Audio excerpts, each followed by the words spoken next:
love people. It's the AC Podcast. For the love of God, love people. Hey, welcome to the AC Podcast. We're on location here in Egypt. We are currently really far out in the desert, the middle of nowhere, near a place called Al-Qasr. And listen, let me give you a little bit of a pro tip on traveling to Egypt. Don't come during the summer. Just don't do it. Don't do it. It's not worth it. There is currently a sandstorm that's happening, so our power went out. And it's about 40 degrees Celsius, which is around 113 Fahrenheit. And our lodging is made of mud brick, so it does nothing to insulate the cool. Yeah, and so it is getting really hot and really dusty. So if we are looking sweaty, it's because we're dying. So we want to share just some of the insights that we've had as we've been doing some filming in Egypt. And if you're wondering, okay, what are you guys filming? Wes, what are we doing here? So we're doing a series on Can I Trust the Bible? So we came out here to Egypt because we're going to some of the sites and some of the locations that some of the earliest manuscripts of the Bible were discovered. Not just the Bible, too. We're looking at some of the locations like the Nag Hammadi documents that were found in the Nag Hammadi Desert, which includes things like the Gospel of Thomas, the secret writing of John. And so we're tackling some of those big subjects about where did our Bible come from? How did we go from papyrus to print? And what about those other books? What about the Gospel of Thomas? What about the Gospel of Philip? Why aren't those in our Bible? Why do we have Matthew, Mark, Luke, and John and not them? So we're in a place like Egypt and not a place like Israel because when we're talking about the text of the Bible, not necessarily the content of the Bible, this is really the place to be. So we've been all over. We've been to the north in Alexandria on the Mediterranean Sea. We've been down in, of course, Cairo and Luxor. And now we're out in the middle of nowhere, really far in the desert towards Libya, out in the western desert. And, well, not quite to Libya, of course, but we're in that direction. It feels like we might as well be. We want to talk a little bit about what we've seen and an important concept that I think, Wes, you would agree, as we've talked with various people, they're disturbed by, or at least they don't know what to do when they see different examples of the Bible borrowing or using things that are outside of the Christian worldview, like the different religious or philosophies or philosophers of the time. And so we want to talk about some of those, and we want to just share with you what we think. Yeah, I think I would use the word mirroring.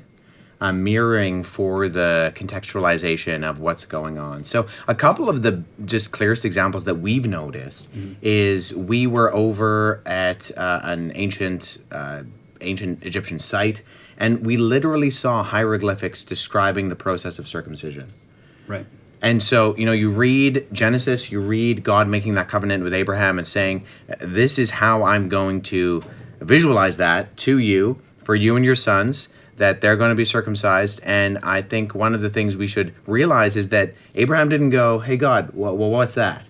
Right. There would have been a context for it. And we know that the ancient Egyptians were circumcising males before the Israelites ever did it. And I think, like you said, some people might see that and they might think, okay, what about this kind of a Jesus myth theory where these ideas that we see in the Bible are just plagiarized? There are other flood stories that's obviously just taken and appropriated in the Bible. Well, I don't think that's what's going on. And I think actually we can also talk about some of the differences because there are extremely stark differences. But for the actual parallels, I think what we're seeing is not that there's this borrowing and plagiarizing from other ancient Near Eastern cultures. I think what we're seeing is God using the cultural understanding of the day to communicate just how things would have been understood for the regular ancient Near Eastern individual. Right. So in other words, as God is interacting with Abraham and he's making this covenant with this that will be this Jewish nation, it's not like everything that's being done or created or the engagement with God is all brand new. That these would be there would be many touch points within the culture already. And one of them that we just mentioned was circumcision, but then there's others. So, for example, when you're in Egypt and you're looking at different archaeological sites, the temples in Egypt have a Holy of Holies. So this would be another idea that wouldn't have been a foreign concept to, say, Moses. Yeah, that the temple where you would worship God, or in the case of, say, the ancient Egyptians, the gods, would have almost different levels of courts to them, which would end with the Holy of Holies, which only the high priest was allowed to go into and offer sacrifices or do whatever rituals you see there, that the ancient Israelite would have understood, well, this is just what ancient cultic practice looks like. And I'm using that word cultic practice. That's kind of an academic word. It has nothing to do with the word cult, but sometimes you'll read religious academic work and it'll refer to cultic practices. That just means religious rituals. So you have these religious rituals which are being done in the ancient world, and it makes sense, I think, and I think it's on the contrary to people who might say, well, this is a sign that they're borrowing from these things. I think the contrary is true, and it gives credibility to the fact that these books were written in a particular place and time that we can put and we can place them on in a timeline. It makes sense that we would see these sort of motifs for when and where they're claiming to be written. I think that's a really important point. So actually, it lends credibility to where they're being written, the time that they're being written, but it also demonstrates that the God of Yahweh, as we're talking about here in the Old Testament, as opposed to in Egypt, isn't opposed to use what's going on in the culture. Is not opposed to using those touch points, but also using those in ways that challenge the people to rethink, the Egyptian gods versus the God of Yahweh. And you see one of those being, for example, in ancient Egypt, in the temple, you took your shoes off. That's why if you're in Egypt and you'll see a lot of the hieroglyphics, you'll see a lot of the statues in the temples, they're all barefoot. And it's this idea in ancient Egypt of you're standing on holy ground.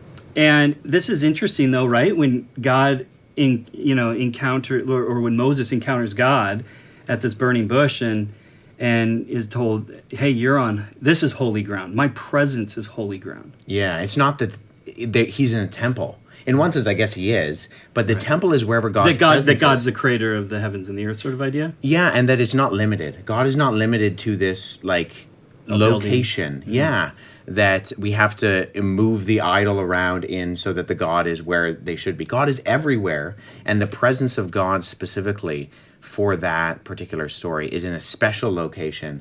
And so when the presence of God is in the burning bush, Moses needs to take his shoes off because he's on holy ground.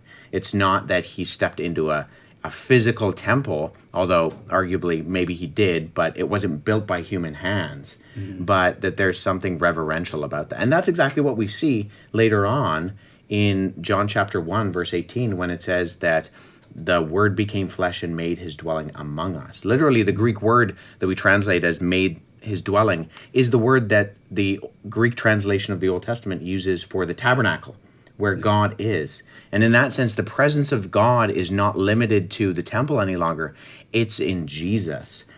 So let's just recap that then. So on the one hand, God's willing to use what's going on in the culture and also to challenge what's going on in the culture for them to rethink who this God is, who Yahweh is. And we particularly see this in the Exodus account. And I got to tell you, Wes, as we've been here, the thought that just keeps going through my mind is what a scandal the book of Exodus is. Yeah. I mean, Egypt is huge. The monuments are bigger than life. It is very clear from being here how powerful they were, how influential they were. I mean, listen, we even went to a statue, the statue of Memnon, and there was some Greek graffiti on it, which we were told by our guide that these statues were something to do with these screaming statues. And I remember our guide saying that to me. I'm like, what? Like, how would you know that sort of idea? It just seemed.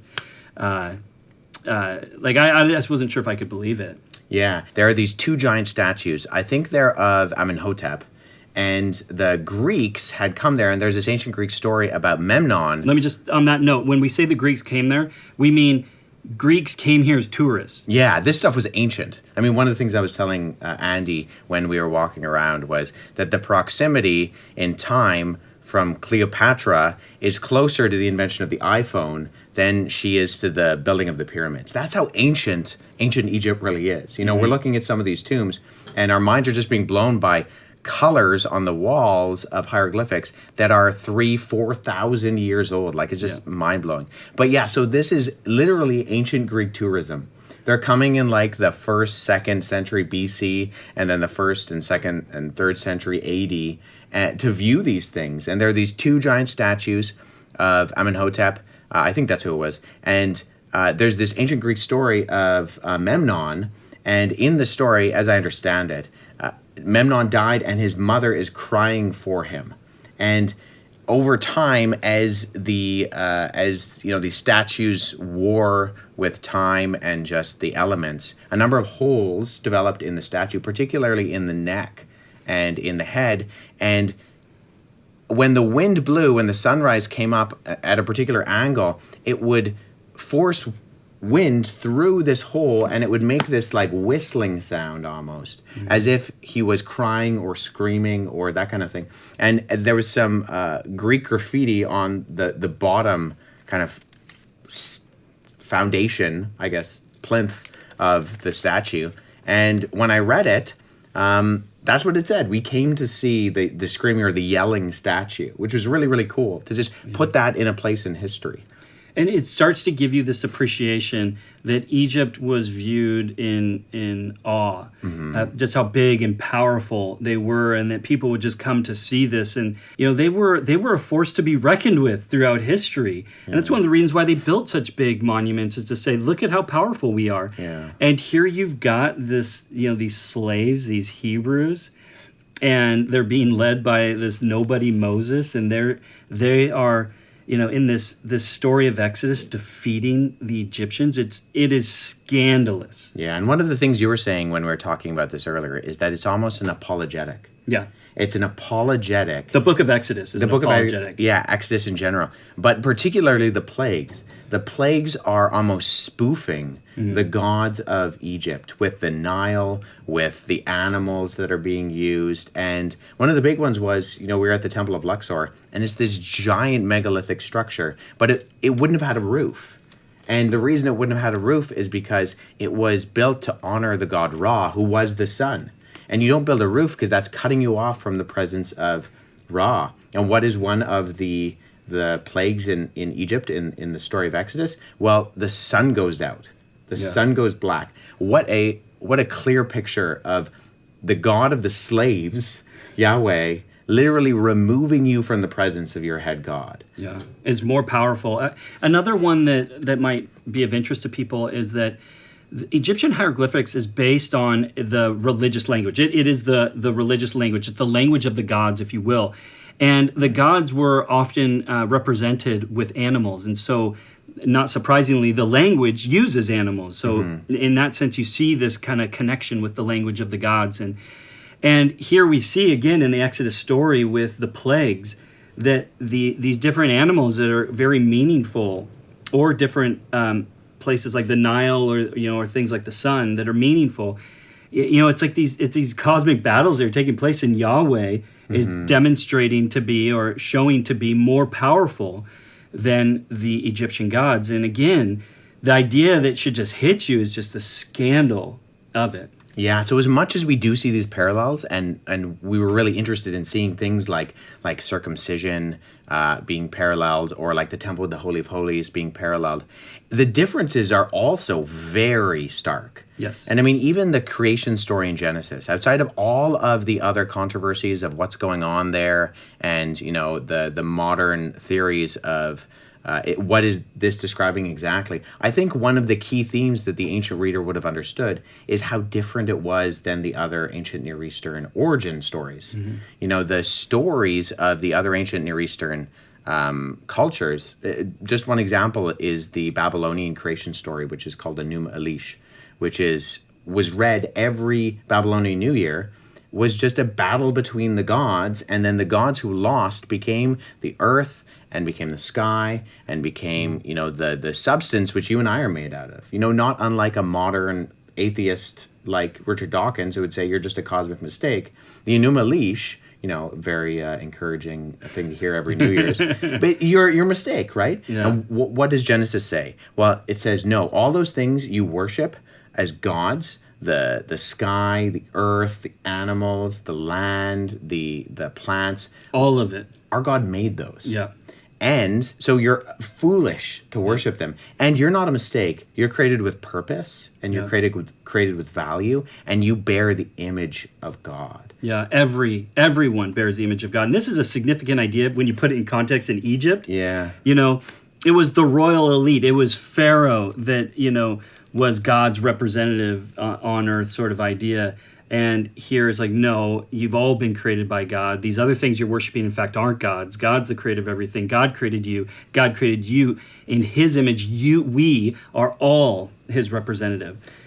Yeah, and the pharaohs will go to lengths and in their visualizations of themselves. We went to the temple of Hatshepsut.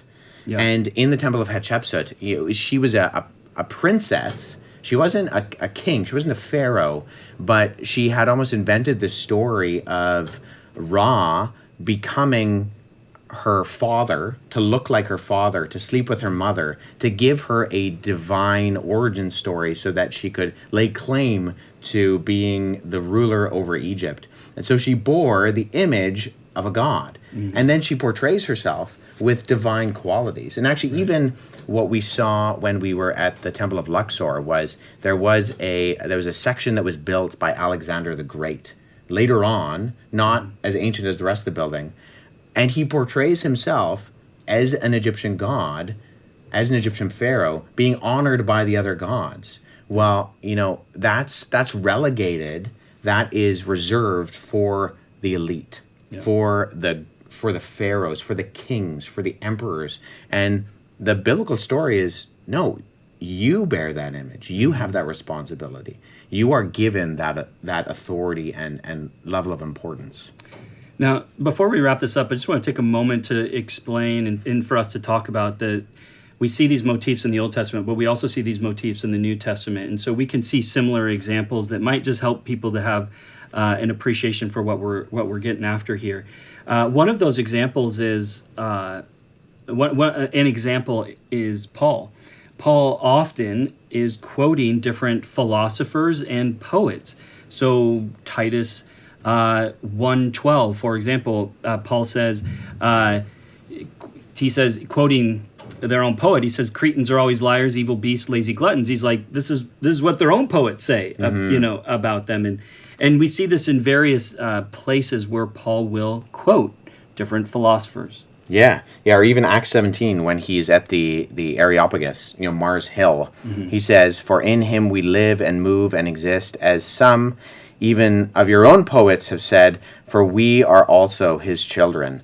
And there he's quoting two different Greek philosophers, but one of them is from Erastus. And Erastus is writing a hymn to Zeus. And he's kind of spoofing this idea that you already have these concepts in your religion. Yeah. Let me tell you how they actually make sense. Yes, in him you have your being, and in that Greek poem, it's referring to Zeus, and he's saying, no, it's not Zeus, it's Yahweh, it's the God of the Bible, and particularly Jesus. Right, and I think that's a good way maybe of actually thinking about it, Wes, is that we have these natural intuitions about, with regards to, like belief in God, for example, or, the ancient Egyptians, had this idea of God's holiness, for example, and like being in God's presence or something, like that's the holy of holies sort of idea. So it's interesting that Paul picks up on this, of course, with the poets and the philosophers saying, listen, you even understand this at some level, but I'm going to, bring even further clarity to it. So again, it doesn't surprise me that God's going to use these sorts of things to reveal himself and to provide clarity. Yeah, I'm going to turn up the focus. Yeah. I want to make sure you understand exactly what you're seeing. What you understand is pixelated, but by turning up that dial and focusing on, what that actual picture looks like, where you're going to see Jesus. You're going to see the God of the Bible, and you're going to understand, all of these ideas that we're talking about. You have purpose, you have value, you have meaning, and everything you're looking for in your religiosity, that makes sense. It's made sense of by Jesus. That should draw you closer to God. Yeah. Provide clarity. Now, one of the other ones that you and I have talked about, and we're going to do a whole podcast on this, and that's speaking in tongues. I think a lot of people will be surprised to know that speaking in tongues finds itself within a cultural context in ancient Greece, and particularly there in Corinth. But we see this practice playing out in places like Delphi in the spiritual practices at that time. And so, again, it doesn't surprise me that God's going to use that. Mm-hmm. Now, you and I right now, I know that was just a bit of a teaser. People are like, oh, man, talk more about that. We will. But we'll come back. We'll circle back on that one. But I wanted to bring it up just quickly as we end here because we're in the Middle East. We're currently, in Egypt, and God is not done revealing himself, drawing people to him, and using things, touch points within the culture to do that. And so we often hear stories of God using dreams, for example, in the Middle East, which are significant to them. Yeah, and more significant than us in the West, I think. We can easily explain away a weird dream by what we ate, that kind of thing. And I think there's this great picture in C.S. Lewis's The Screwtape Letters, where, so if you don't know what the Screwtape Letters are, it's a book written by C.S. Lewis where he talks about these two demons, Screwtape and Wormwood. And one is kind of like a mentor demon and a mentee demon, and teaching this younger demon how to lead astray this particular individual. And there's this one really great scene, which I always appreciate, where the Wormwood is,